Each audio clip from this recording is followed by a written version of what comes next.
Selamat datang di Meja Scouting. Lupakan sejenak hingar-bingar tribun penonton.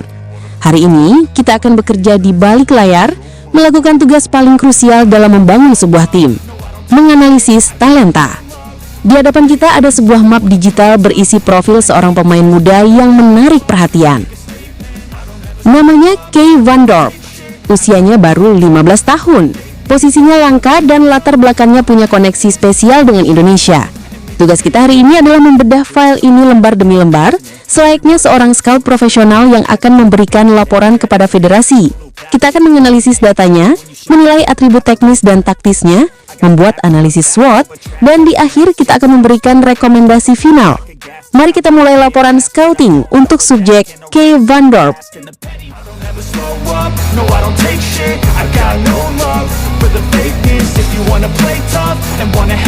Baik, mari kita buka halaman pertama, data fundamental. Subjek, Kay Van Dorp. Tanggal lahir, 7 September 2010. Analisis usia, saat ini subjek berada dalam fase pengembangan fundamental elit U15 atau U16. Ini adalah periode krusial untuk pematangan teknik dan pemahaman taktis. Investasi pada usia ini memiliki potensi pengembalian jangka panjang yang tinggi. Atribut fisik per Q3 2025, tinggi 1,68 meter, proyeksi, menunjukkan potensi pertumbuhan vertikal yang signifikan dalam 2-3 tahun ke depan. Kaki dominan, kiri, catatan, ini adalah aset bernilai tinggi, high value asset, karena kelangkaannya terutama di posisi pertahanan. Penempatan saat ini atau klubnya saat ini, SC Telstar U17. Analisis lingkungan, subjek ditempa dalam lingkungan akademi profesional di kompetisi junior Belanda. Ini menjamin paparan terhadap metodologi latihan standar Eropa, disiplin tinggi, dan pertandingan yang kompetitif. Riwayat karir, VVSVJ, dan tim regional KNVB. Catatan penting, terpilihnya subjek ke dalam tim regional KNVB, Federasi Sepak Bola Belanda, merupakan indikator positif yang signifikan. Ini menandakan bahwa ia telah diidentifikasi sebagai salah satu talenta terbaik di wilayahnya oleh sistem scouting nasional Belanda. Kelayakan internasional, Belanda, kelahiran, Indonesia, keturunan, kakek dari ibu, status, belum pernah membela timnas manapun, UNCAP. Ini membuka jendela peluang bagi PSSI.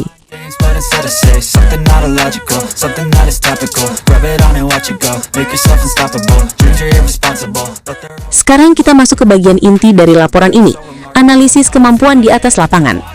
Berdasarkan posisi yang tertera, LCB dan LM, kita bisa membedah kemampuannya dalam dua skenario. Penilaian sebagai bek tengah kiri, LCB. Saat menguasai bola atau in possession, keunggulan kaki kiri alaminya memberikan sudut umpan yang superior untuk membuka permainan ke sisi kiri lapangan. Ia dapat dengan mudah mendistribusikan bola ke bek sayap atau melakukan umpan vertikal yang membelah garis atau line breaking pass ke gelandang. Ini krusial untuk tim yang ingin membangun serangan dari bawah atau build up from the back. Saat tidak menguasai bola atau out of possession, meskipun kita belum melihat cuplikan permainannya, pendidikan Belanda biasanya menekankan pada kemampuan membaca permainan atau game reading.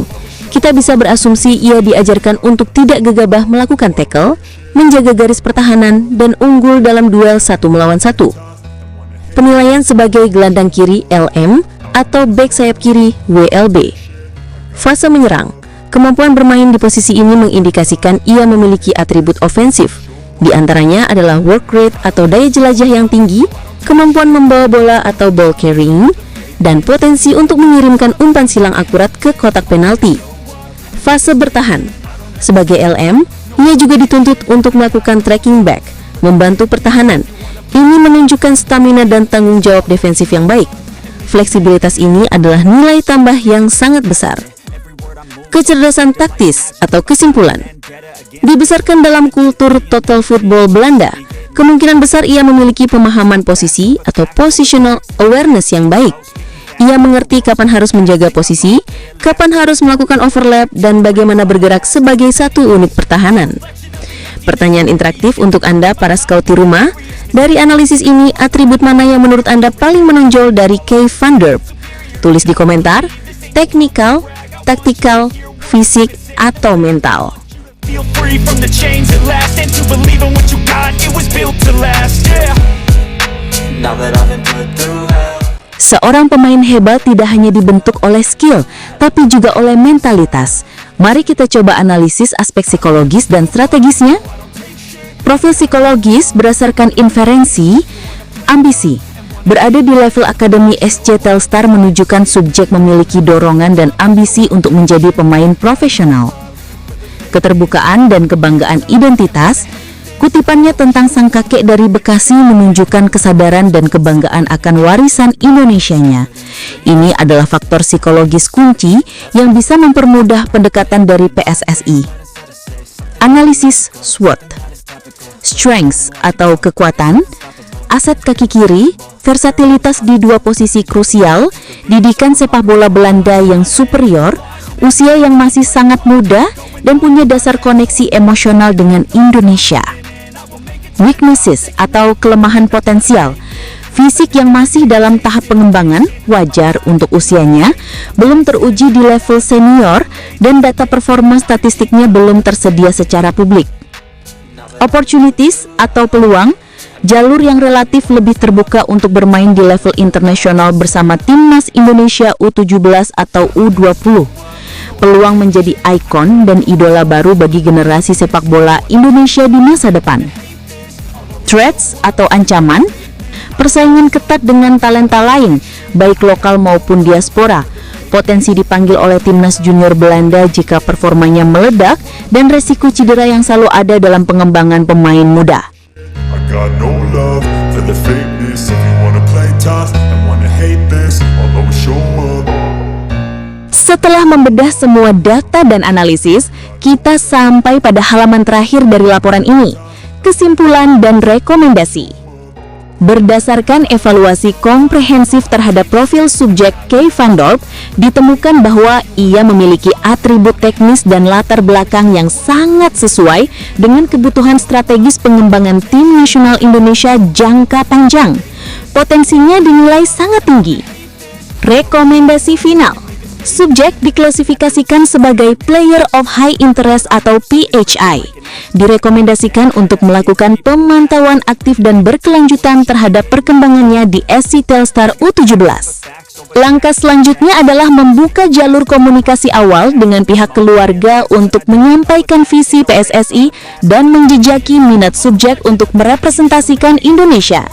Penilaian langsung di lapangan atau in-person assessment oleh tim pemandu bakat PSSI di Eropa sangat disarankan. Laporan selesai, sekarang saya serahkan kepada Anda semua. Apakah Anda setuju dengan rekomendasi ini? Berikan verdict atau putusan akhir kalian di kolom komentar. Rekrut segera, pantau dulu, atau cari yang lain. Saya ingin tahu pendapat kalian. Terima kasih telah bergabung di sesi scouting kali ini. Jika Anda menikmati analisis mendalam seperti ini, tekan tombol like, share, dan tentu saja subscribe agar tidak ketinggalan laporan-laporan scouting berikutnya. Sampai jumpa, salam Garuda! If you wanna play tough and wanna hate this, I'll always show up and make a statement. Gonna learn the consequence of being incompetent. Mental health is confidence, dreams.